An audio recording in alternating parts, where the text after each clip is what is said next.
새벽기와 기도 자리에 나와주신 성도 여러분들을 환영하고 축복합니다. 오늘의 찬송가 518장 찬송하시겠습니다.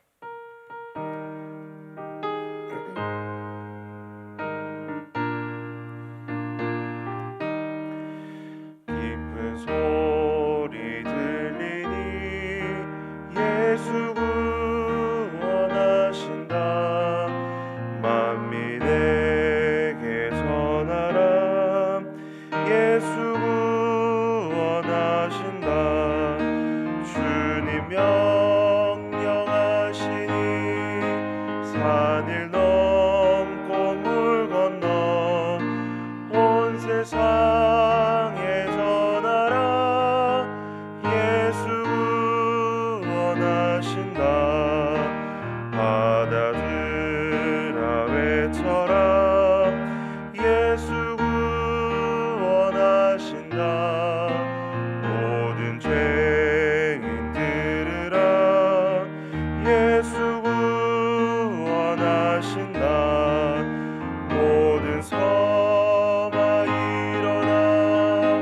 메아리 쳐 울려라. 복음 중에 복음을. 예수 구원하신다. 환난 중에 하는 말.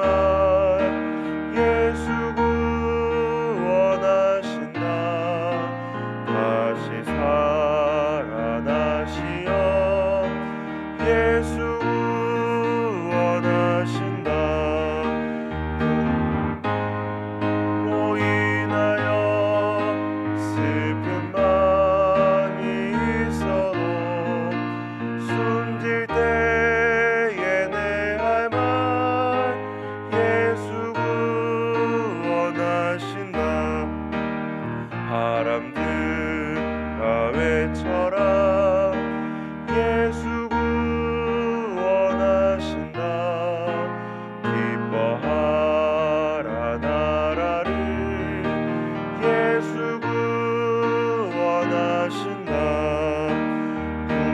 구원하는 복음을 산과 들에 전하라. 우리들의 승전나. 예수 구원하신다. 아멘. 오늘 볼 성경 말씀은 사도행전 13장 42절 말씀부터 14장 7절 말씀까지입니다. 사도행전 13장 42절 말씀부터 14장 7절 말씀까지 우리 한 절씩 교독하고 마지막 함께 읽도록 하겠습니다. 제가 먼저 42절 말씀을 읽겠습니다. 그들이 나갈 새 사람들이 청하되 다음 안식일에도 이 말씀을 하라 하더라. 회당의 모임이 끝난 후에 유대인과 유대교에 입교한 경건한 사람들이 많이 바울과 바나바를 따르니 두 사도가 더불어 말하고 항상 하나님의 은혜 가운데 있으라 권하니라. 그 다음 안식일에는 온 시민이 거의 다 하나님의 말씀을 듣고자 하여 모이니 유대인들이 그 무리를 보고 시기가 가득하여 바울이 말한 것을 반박하고 비방하거늘 바울과 바나바가 담대히 말하여 이르되 하나님의 말씀을 마땅히 먼저 너희에게 전할 것이로되 너희가 그것을 버리고 영생을 얻기에 합당하지 않은 자로 자처하기로 우리가 이방인에게로 향하노라. 주께서 이같이 우리에게 명하시되 내가 너를 이방의 빛으로 삼아 너로 땅끝까지 구원하게 하리라 하셨느니라 하리니 이방인들이 듣고 기뻐하여 하나님의 말씀을 찬송하며 영생을 주시기로 작정된 자는 다 믿더라. 주의 말씀이 그 지방에 두루 퍼지니라. 이에 유대인들이 경건한 귀부인들과 그 신의 유력자들을 선동하여 바울과 바나바를 박해하게 하여 그 지역에서 쫓아내니 두 사람이 그들을 향하여 발에 티끌을 떨어버리고 이고니온으로 가거늘 제자들은 기쁨과 성령이 충만하니라. 이에 이고니온에서 두 사도가 함께 유대인의 회당에 들어가 말하니 유대와 헬라의 허다한 무리가 믿더라. 그러나 순종하지 아니하는 유대인들이 이방인들의 마음을 선동하여 형제들에게 악감을 품게 하거늘 두 사도가 오래 있어 주를 힘입어 담대히 말하니 주께서 그들의 손으로 표적과 기사를 행하게 하여 주사 자기 은혜의 말씀을 증언하시니 그 신의 무리가 나뉘어 유대인을 따르는 자도 있고 두 사도를 따르는 자도 있는지라 이방인과 유대인과 그 관리들이 두 사도를 모욕하며 돌로 치려고 달려드니 그들이 알고 도망하여 루가오니아의 두 성 루스드라와 더베와 그 근방으로 가서 거기서 복음을 전하니라. 아멘. 우리가 전도를 하다가 실패해서 혹은 전도가 제대로 되지 않아서 마음이 아프셨던 적이 있으십니까? 결론부터 이야기를 하자면 전도에는 실패가 없습니다. 꼭 나를 통해서만 그리고 꼭 내가 건넨 전도의 손길을 통해서만 예수님을 영접해야 하는 것이 아니기 때문이죠. 우리가 어떤 사람에게 복음을 전할 때 그 사람에게 우리가 처음 복음을 전하는 역할을 할 수도 있고 중간 역할을 할 수도 있고 마지막에 예수님을 영접하게 하는 역할을 할 수도 있습니다. 사도행전에서 사도 바울은 가는 곳마다 복음을 전했습니다.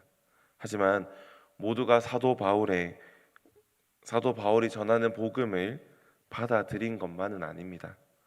그 복음을 거부하는 사람들도 있었습니다. 오늘 본문에서도 바울의 설교에 대한 반응은 그 설교에 담겨 있는 복음을 또 예수 그리스도를 받아들이는 사람들과 거부하는 사람들 이 두 가지 반응으로 나타납니다. 42절 말씀입니다. 그들이 나갈새 사람들이 청하되 다음 안식일에도 이 말씀을 하라 하더라. 비시디아 안디옥 회당에서 바울이 설교를 마치자 많은 사람들이 바울에게 다가와 바울의 설교를 더 듣기 원하며 다음 안식일에도 회당에 와서 설교해 달라고 요청합니다. 바울과 바나바가 43절 말씀에 항상 하나님의 은혜 가운데 있으라라고 권면한 것을 보면 이 요청을 한 대다수는 실제로 예수님을 믿고 하나님의 은혜를 받았다는 것을 알 수 있습니다. 그리고 다음 안식일이 되자 온 시민이 바울을 통해 하나님의 말씀을 들으려고 모입니다. 그런데 거기에는 바울이 전한 복음을 온전히 받아들인 사람들만 있었던 것은 아닙니다. 45절 말씀입니다. 유대인들이 그 무리를 보고 시기가 가득하여 바울이 말하는 것을 반박하고 비방하거늘 그 모임 중에 복음을 거부하는 사람들도 있었습니다. 그들은 바울을 통해 이렇게 놀라운 역사가 일어나는 것을 보며 마음의 시기와 분노가 가득해져서 바울과 바나바를 반박하고 비방하였습니다. 이런 두 가지의 반응은 2000년 전이나 지금이나 아니 그보다 훨씬 더 오래 전부터 오늘날까지 비슷한 것 같습니다. 사실 하나님을 알지 못하는 수많은 사람들이 하나님의 말씀을 듣기 위해 회당으로 모였습니다. 그들에게 복음을 전합니다. 얼마나 아름답고 좋은 일입니까? 말씀을 전하는 바울과 바나바도 그리고 그곳에서 하나님을 전하는 유대인들에게도 사실은 모두에게 좋고 기쁜 소식일 것입니다. 하지만 이 당시 상황에서는 모두에게 그 복음이 아름답고 좋은 일만은 아니었습니다. 왜냐하면 그 모인 무리를 보고 유대인들의 마음에 시기와 비방이 가득하였기 때문입니다. 바울이 무슨 잘못이나 실수를 저질러서 그들이 바울을 시기한 것이 아닙니다. 만약 그날 바울의 설교를 듣기 위해 회당으로 모였던 이 사람들의 숫자가 일주일 전과 비슷했더라면 혹은 일주일 전보다 그 숫자가 작았더라면 유대인들은 바울을 시기하지 않았을 겁니다. 그런데 지난 안식일보다 훨씬 더 많은 사람이 그 복음의 말씀을 듣기 위하여 모였다는 것이 문제였습니다. 평상시 유대인 회당에서 설교를 도맡아 온 이 유대인들의 설교, 또 이 유대교 지도자들이 설교할 때는 이 정도 되는 인파가 몰렸던 적이 없었을 겁니다.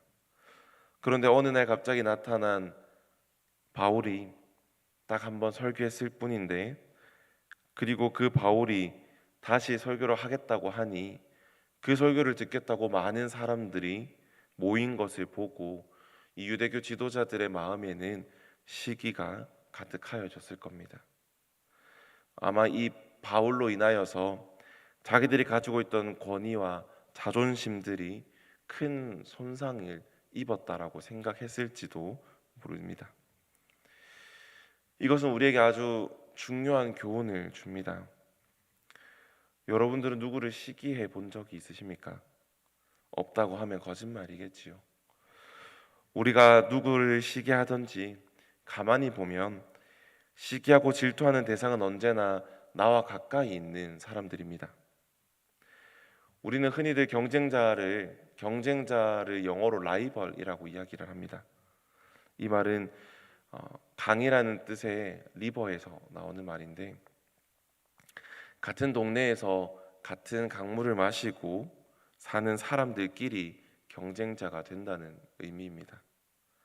다른 동네에서 다른 물을 마시면서 사는 사람과는 서로 경쟁하거나 시기할 이유가 없습니다. 같은 동네에서 살고 같은 강가에서 살면서 그 물을 함께 마시는 같은 분야에 있는 사람들끼리 경쟁을 한다라는 뜻입니다.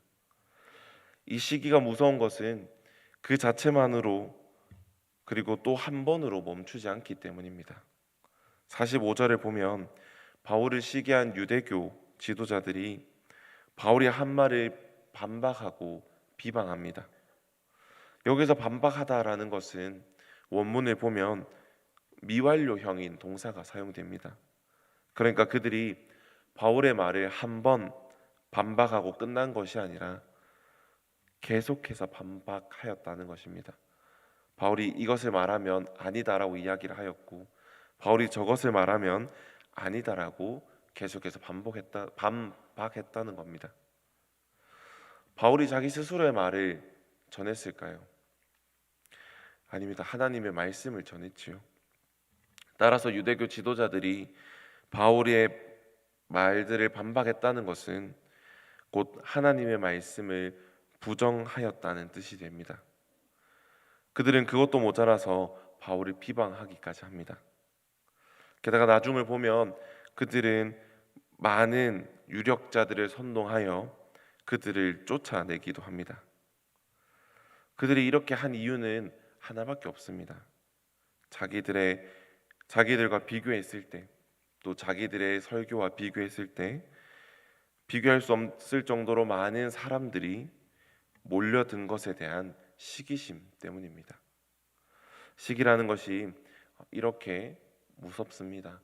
사랑하는 성도 여러분, 혹시 지금 누군가를 시기하고 계시다면 시기하는 마음을 내려놓기를 소망합니다.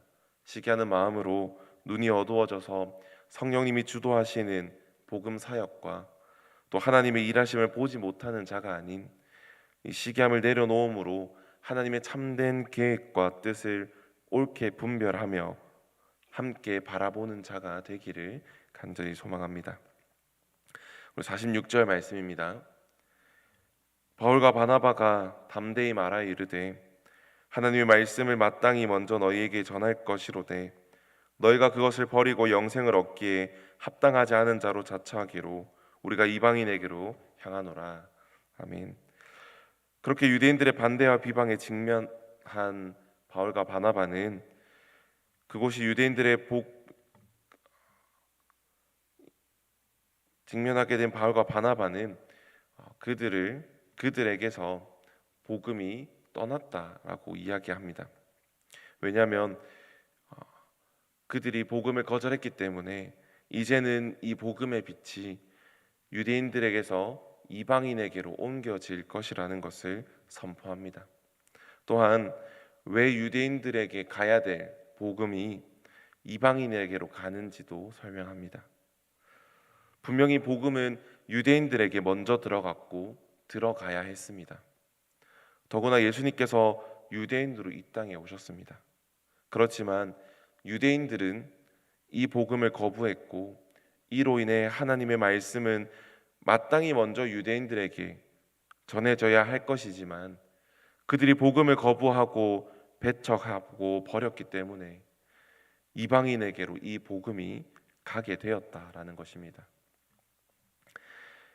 47절 말씀을 보면 주께서 이같이 우리에게 명하시되 내가 너를 이방의 빛으로 삼아 땅끝까지 구원하게 하리라 라고 말씀합니다. 복음을 먼저 받아들여야 할 대상은 유대인들이었지만 그들이 복음을 거부했기 때문에 바울은 이사야 49장 6절 말씀을 인용하면서 이제 복음을 들고 이방인에게로 향할 것을 선포합니다. 그런데 사실 이 하나님의 참된 목적은 하나님께서 이스라엘을 이방의 빛으로 부르셨다는 것입니다. 이스라엘을 선택하시고 너희만 잘 먹고 잘 살아라 라고 부르신 것이 아니라 이방인의 복음 사역을 위해 그들을 빛으로 부르셔서 이 구원이 땅끝까지 이르게 하는 일에 도구로 이스라엘을 사용하시겠다는 것이 원래는 하나님의 뜻이었습니다. 그런데 그 이스라엘이 하나님이 전한 복음을 거부하였고 하나님의 뜻을 옳게 바라보지 못함을 통하여 이 이방의 빛이 복음을 전해야 될 사역이 이 유대인에게서 옮겨졌다라는 것입니다. 하나님을 믿는다고 하면서 하나님께서 주신 그 풍성한 복이 자기 것만인 줄 알고 자기만을 위하여 쓰다가 인생을 끝내는 모습들을 보게 됩니다. 하나님이 택하고 부르셔서 복을 주신 것은 본인만 잘 먹고 잘 사는 것, 또 본인만 형통하게 살아가라라는 것이 아니라 하나님께서 주신 풍성한 복들을 잘 사용하여서 하나님께서 원하시고 또 하나님의 뜻에 합당하게 사용하라고 말씀하는 겁니다. 그런데 유대인들은 그런 일들을 실패했다라는 겁니다. 이방인으로 그리하여 바울과 바나바가 이 선포하는 이 말씀을 듣고 또 두 가지의 반응이 나타납니다. 먼저 이방인의 반응은 48절과 49절 말씀입니다. 이방인들은 이렇게 반응을 합니다. 이방인들이 듣고 기뻐하며 하나님의 말씀을 찬송하며 영생을 주시기로 작정된 자는 다 믿더라. 주의 말씀이 그 지방에 두루 퍼지니라. 이방인들은 그 바울이 선포하는 말씀을 듣고 기뻐하며 하나님의 말씀을 찬양합니다. 그리고 복음을 듣고 예수 그리스도를 믿으며 이 복음이 계속해서 퍼지도록 계속해서 전해지도록 합니다. 이와는 반대로 이 유대인들은 이렇게 반응을 합니다. 50절 말씀입니다. 이에 유대인들이 경건한 귀부인들과 그 신의 유력자들을 선동하여 바울과 바나바를 박해하게 하여 그 지역에서 쫓아내니 유대인들은 성내의 권력자들을 선동해서 바울과 바나바를 박해하고 쫓아냅니다. 바울과 바나바가 만나는 사람들에게 그들은 복음을 전하였고 그로 인하여 복음이 이 비시디아 안디옥 전역에 두루 퍼지게 됩니다. 그래서 유대교 지도자 그룹들은 이 비시디아 안디옥의 경건한 귀부인들과 유력자들을 선동하여 바울과 바나바를 박해하고 이에 그 두 사람을 비시디아 안디옥에서 쫓아내어 버립니다. 여기서 사용된 박해라는 단어는 몸에 해를 가하다라는 의미가 담겨 있습니다. 즉 유대교 지도자들은 이 귀부인들과 유력자들을 선동하여 바울과 바나바의 몸에 직접적인 해를 가하면서 그들을 그곳에서 쫓아내었다라는 겁니다. 결국 유대교 지도자들의 입장에서 보면 그들은 자신들이 원하던 목적을 이루었습니다. 쫓겨나는 바울의 일행의 뒷모습을 보면서, 그것도 몸이 상하여 간신히 바울과 바나바가 가는 것을 보면서 이들이 얼마나 마음속으로 흡족해 했겠습니까? 하지만 이들의 모습, 또 이들의 행동들, 그리고 이들이 보였던 거부에 대해 바울과 바나바는 어떻게 반응합니까? 51절 말씀입니다. 두 사람이 그들을 향하여 발에 티끌을 떨어버리고 이곳 니온으로 가거늘. 비시디 안디옥에서 쫓겨난 바울과 바나바는 이제 이고니온으로 향합니다. 유대인들의 반대와 비방과 박해가 오히려 다른 곳에 복음을 전파되도록 만든 것입니다. 바울과 바나바가 전혀 계획한 것도 아니고 유대인들과 기부인들이 어떤 하나님의 계획을 받아들여서 그들을 내쫓았던 것도 아닙니다. 이 사도 바울과 바나바는 이런 일들 가운데에 이방인에게 복음을 전하기를 원하시는 하나님의 중요한 마음을 깨닫고 어떤 역경과 고난 가운데서도 이 일들을 자신의 삶 평생에 하나님께서 원하시는 복음 전도에 힘쓰는 모습들을 우리가 보게 됩니다. 좀 말씀을 정리하려고 하는데요. 바울과 바나바를 비롯하여 우리의 신앙의 선배들은 주님의 영광을 위해 자신의 희생하면서 땀을 흘리고 씨를 뿌리며 그 열매들을 심었습니다. 물론 그들의 수고와 노력들은 늘 환영을 받는 것은 아니었습니다. 비시디온 안디옥에서, 그리고 회당에서, 그리고 이고니온에서, 그리고 많은 지역에서 그들이 전한 복음은 거부함을 받았고 비방함을 당하였고 박해를 받았습니다. 그럼에도 불구하고 그들이 전한 그 복음은 오늘 우리에게까지 흘러오게 되었습니다. 우리도 오늘 이 말씀을 통하여서, 또 그들의 모습을 보험을 통하여서 한 생명을 심고 복음 사역에 한 걸음 더 가까이 가기를 소망합니다. 때로는 이런 복음 전도의 역할들을 감당할 때에 왜 나에게 이런 비방과 박해가 올까 하며 낙심하고 좌절할 수 있지만, 하나님께서 고난 가운데 함께 하시고 우리를 지키시며 살아계신 하나님이라는 사실을 믿고 이런 일들을 통하여서 복음 사역에 담대히 나아가며 우리가 전한 그 복음들이 많은 지역에, 또 많은 사람들에게 전해지는 이 성령의 역사를 깊이 체험하기를 간절히 소망합니다. 우리 함께 기도하겠습니다. 사랑하신 아버지 하나님, 오늘 하루도 우리의 삶들을 붙들어 주시고 또 인도하여 주셔서 이 자리로 주님 앞에 기도함으로 나오게 하심을 감사함을 드립니다. 함께 하나님의 말씀을 살펴보았습니다. 하나님의 복음을 전할 때에 그 복음을 받아들이는 자도 있었지만 그 복음을 받아들임을 거부하고 오히려 복음을 전하는 자들을 비방하고 박해하는 자들도 있었습니다. 그렇게 비방과 박해를 당하더라도 그 복음 사역을 포기하고 또 그 복음 사역들을 내려놓는 것이 아니라 오히려 그 속에 있는 하나님의 역사하심과 하나님의 일하심을 바라보며 더욱더 그 하나님께서 맡기신 사명들을 잘 감당하는 저희가 되게 하시고 또 저희 교회가 되게 하여 주시옵소서. 하나님, 특별히 저희 교회에 몸이 좋지 않은, 또 몸이 아픈 성도들이 있습니다. 그들의 영과 육들을 주님 깨끗하게 낫게 하시고, 또한 그들이 바라고 원하는 이 기도의 제목들 또한 하나님께서 원하시는 계획 안에서 이루어 주시기를 간절히 소망합니다.